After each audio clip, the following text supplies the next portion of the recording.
just searching for it, running programs to give you an idea of where all might be. Do they all work, your machines? No. Not all of them, but most do. You've got some working crazy. I mean, this one we don't know.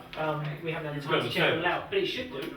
I can understand it. Okay, it's just, they're relatively simple compared to today's standards. So no, getting it working will be fun. Okay, so you've got this big bastard. Yeah. We've got this is of the first personal computers. Really? This is serial number 3. Well, fantastic. The number 1 was sent off to Popular Electronics magazine. It was going to be photographed for that magazine.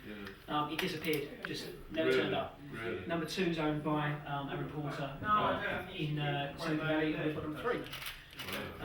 So that's really nice to have. But then this machine was the beginning of it all. Because Bill Gates saw this. Really? Yeah, he was on that magazine. He got brought into his dorm, and they said, "Bill, the revolution's starting." And then they wrote a basic interpreter, what we were talking about in there, for that machine.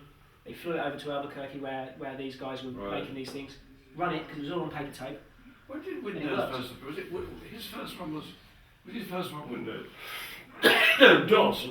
Yeah, they DOS first, and that was all done by typing commands in and all that kind of stuff.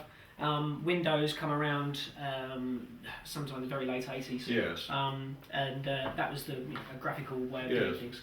Yes. But Apple did that kind of first. Yes. Apple created the first sort of mouse and point and click thing. They got very upset when Microsoft came along and apparently copied it. Yeah. But what we don't know is that really they both copied it off of a Xerox, who made photocopiers. Right. But they'd created it already, and they showed these guys, and they just saw the importance of it, or what it could be used for. Oh, you got that on camera. Great. That's great. You're going to turn it. Why are this flashes? That's not. Let's do it. Right. Okay. So Peter, we're nearly ready to do the interview. Jason, I know we've messed you around all day long. Just to get this interview shot right, this black computer disappears into the background.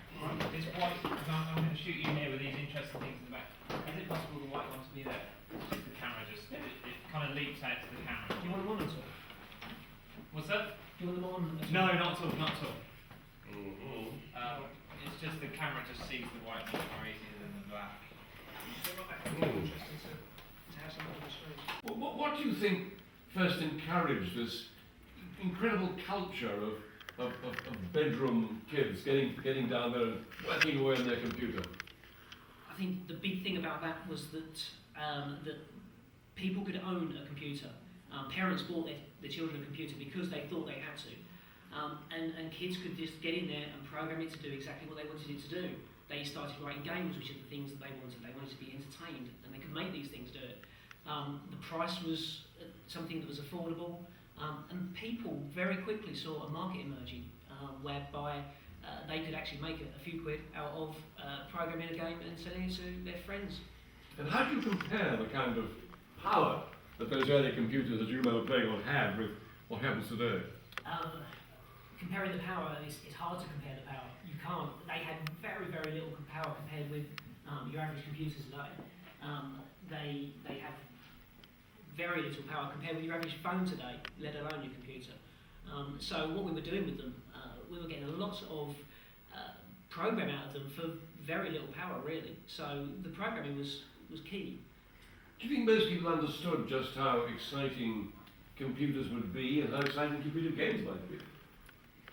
I think at the time people saw that computers were going to be big. I think the young generation at that time saw computers and they weren't afraid of them. They saw them as something that they could use to their advantage.